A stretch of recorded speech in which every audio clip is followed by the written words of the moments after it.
Good morning. Good afternoon. My name is Edward Sunshin Oberholzer.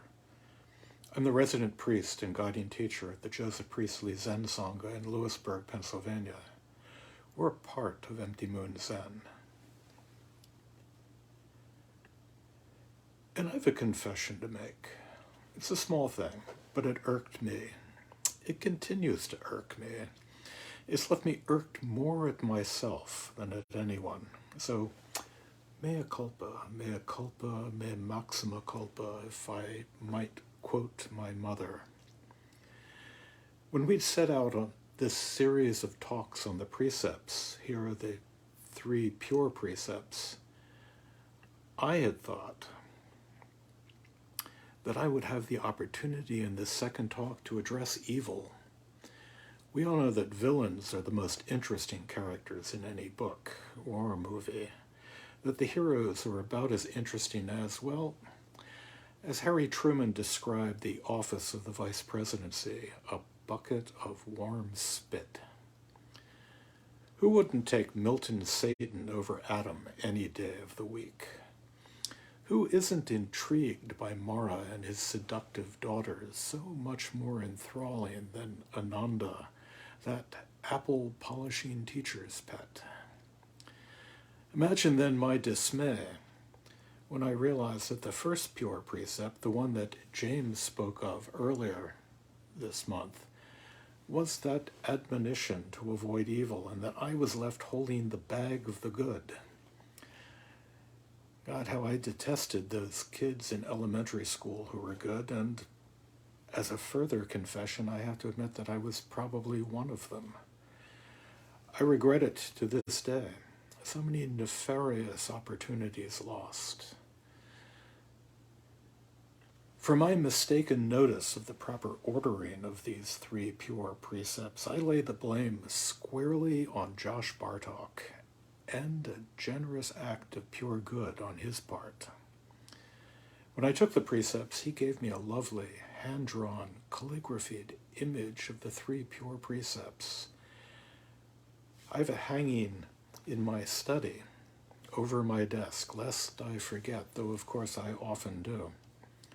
And I've always remembered the 3 pure precepts through the lens of that card. As it happens, Josh set out those precepts with an unorthodox ordering, beginning with do good, the precept I would have handed to James, followed by avoid evil, the meatier one I would have taken for myself. So here I am, and here we are. Good. Nothing but good can come of this. If nothing else, I'd encourage you to stick with James's talk on avoiding evil. After all, as Mark Anthony told us, the evil that men do lives after them. The good is oft interred with their bones. And so, to make matters worse, let me set off down today's meandering path by saying that while I know this will not gain me points with Christians, I have a grudging admiration for Pontius Pilate, in particular his, as I like to read it, despairing cry, "What is truth?" I find myself in the position of asking in that same despairing, though hopefully not officious tone, what is the good? We all know the classic Chinese story of the farmer and the spirited horse he finds in his field. Good fortune, bad fortune. Maybe yes, maybe no. I'm sure you've heard this. I won't bore you with its full recitation. A small act, possibly good. Who knows? Alistair MacIntyre once pointed out that the real nature of tragedy lay not in the flawed nature of the hero, but in the irreconcilable goals of 2 conflicting moral codes, both held by the same character in that culture. Hamlet, torn between Christian forgiveness and the warrior code of the Danes, calling for vengeance for wrongs done. You can't satisfy everyone, often not even yourself.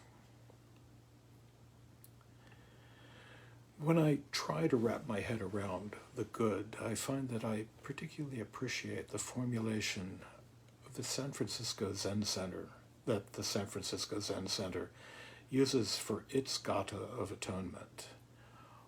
All my ancient twisted karma.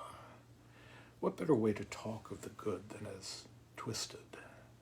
Not in the now current sense that we might take it to mean as perverse, but twisted like yarn, like the strands that woven together create ropes, twisted, the good and the bad, one life woven out of all of these threads that pulled apart can't return to where they were. Where does one start? Where does one end? All those threads of our actions, good, bad, indifferent. The precept calls us to do good without giving us much guidance. But then, how could it? Is this the good of the good shoemaker so often talked about in Greek philosophical circles? You do wonder from the descriptions of Socrates if he could tell the difference between clodhoppers and Guccis. The Greeks, after all, saw the good and the bad as the beautiful and the ugly. Still, a well-made shoe is a kind of good, just as is a well-crafted loaf of bread, a fine-turned phrase, a well-played piano sonata, a well-played game of chess. These are all goods of a kind, small goods, not the good with a capital G. But are we talking of good with a capital G? And are these the kinds of goods, the kind of good the precept addresses? I would say yes. I've no idea what good with a capital G is. But goods, that's different, if fraught. The way we navigate our way through the often stormy seas of social interaction can be skillful or clumsy or, frankly, just downright bad. I love the way that skillful means has come to have two sorts of meanings in our dharmic practice. In the Lotus Sutra, the father lures his children to safety from a burning building by promising toys and other gifts that don't exist. The skillful means is a lie that brings the children to safety and perhaps us to our own true nature.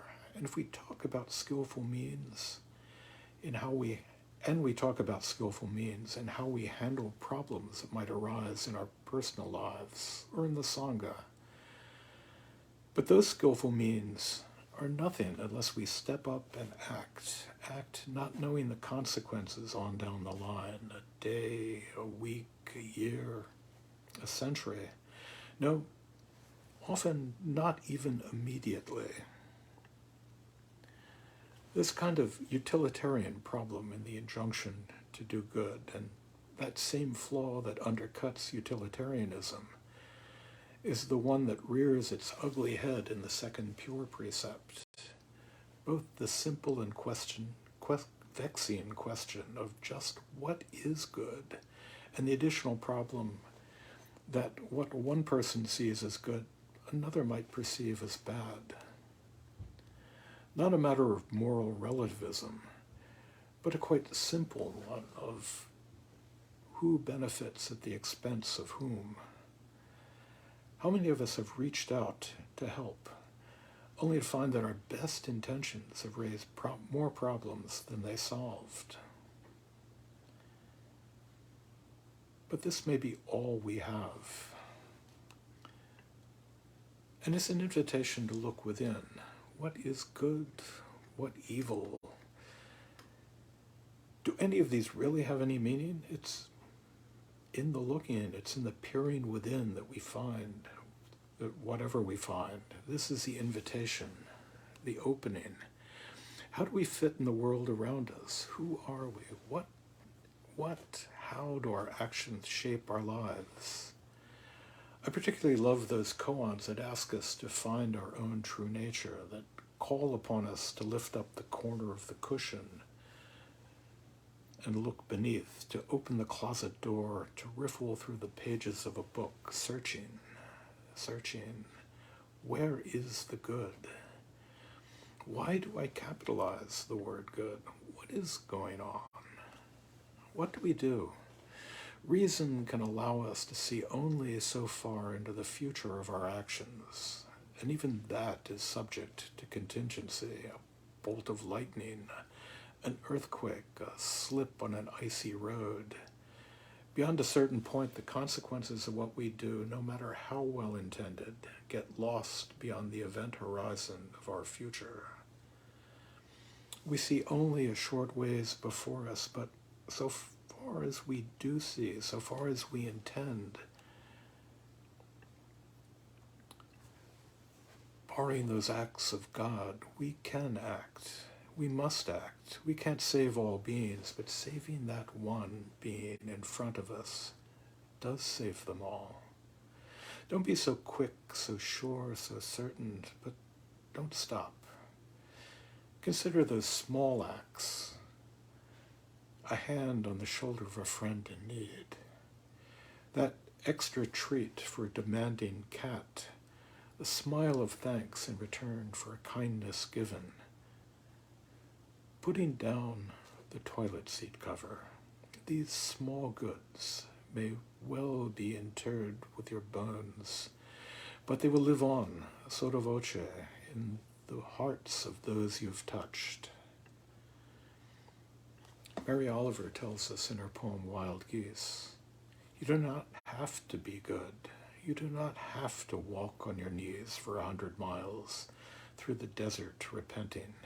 No, small moves, tiny acts, grace notes. I find it best to defer to that old Talmudic scholar who told us that we're not obliged to finish the work, but nor are we permitted to set it down. All we can do is try and fail, try and succeed, but try. The good is not in the achieving. The good is in the trying and sometimes in the failing. Thank you.